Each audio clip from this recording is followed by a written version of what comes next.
मरे हुए इंसान के खिलाफ हुआ आदेश अदालत ने कहा गलत है। मुख्तार अंसारी के बेटों का अवैध निर्माण जहां गिराया गया और बाहुबली के भाई सांसद अफजाल अंसारी के बंगले का जहां मानचित्र निरस्त कर दिया गया, उस जमीन यानी कि गाटा संख्या 93 डालीबाग के एक खातेदार के मामले में हाईकोर्ट ने बड़ा आदेश किया है। इस मामले में मजेदार तथ्य सामने आया है कि एसडीएम कोर्ट ने मर चुके व्यक्ति के नाम आदेश कर दिया कि वह जमीन का असली वारिस नहीं है। मगर मामला जब हाई कोर्ट पहुंचा तब अदालत ने कहा कि एसडीएम कोर्ट में इस मामले की नए सिरे से कार्रवाई शुरू हो, याचिकाकर्ता को सुनवाई का पूरा मौका दिया जाए, इसके बाद ही उसे कोई नोटिस जारी किया जाए।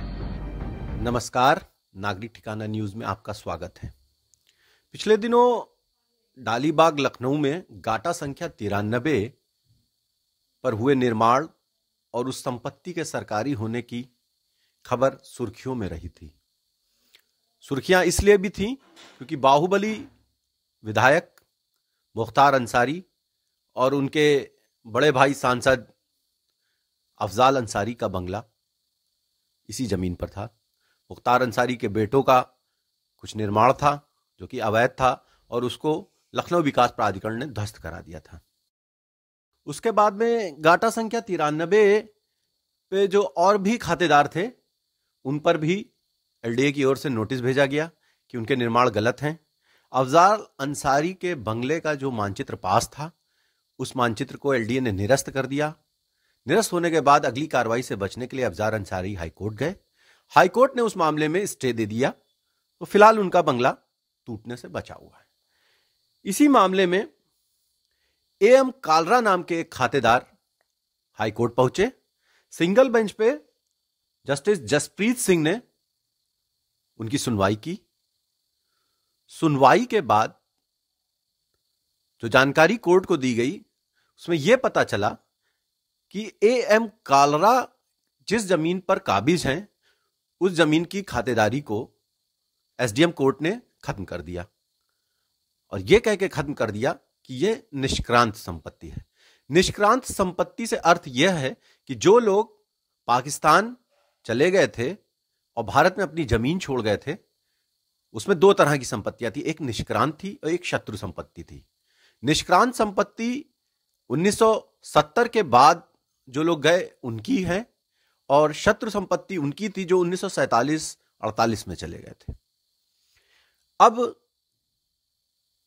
जबकि कोर्ट के सामने मामला गया तो उन्होंने कहा कि याचिकाकर्ता ने कहा कि इस मामले में एसडीएम कोर्ट ने जो डिसीजन सुनाया है वह उनके परिवार के एक वरिष्ठ व्यक्ति के नाम नोटिस किया गया है और वह व्यक्ति जो श्री कृष्ण कुमार कालरा थे उनका निधन हो चुका है और निधन होने के बाद में उन्हीं के नाम नोटिस करके यह फैसला एसडीएम कोर्ट से सुना दिया गया।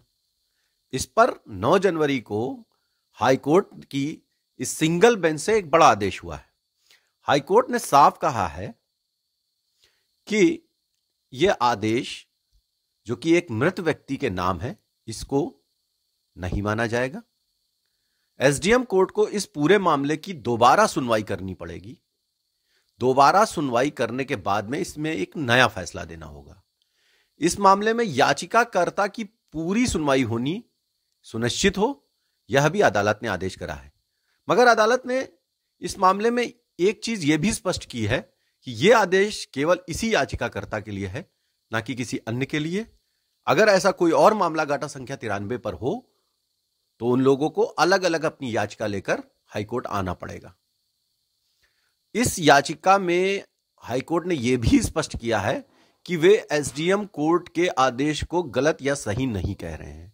वो यह केवल कह रहे हैं कि मृत व्यक्ति के नाम कोई आदेश नहीं हो सकता, इसलिए पूरे आदेश की पुनर्समीक्षा हो और नए सिरे से नोटिस जारी हो और पूरी सुनवाई का अवसर याचिकाकर्ता को दिया जाए।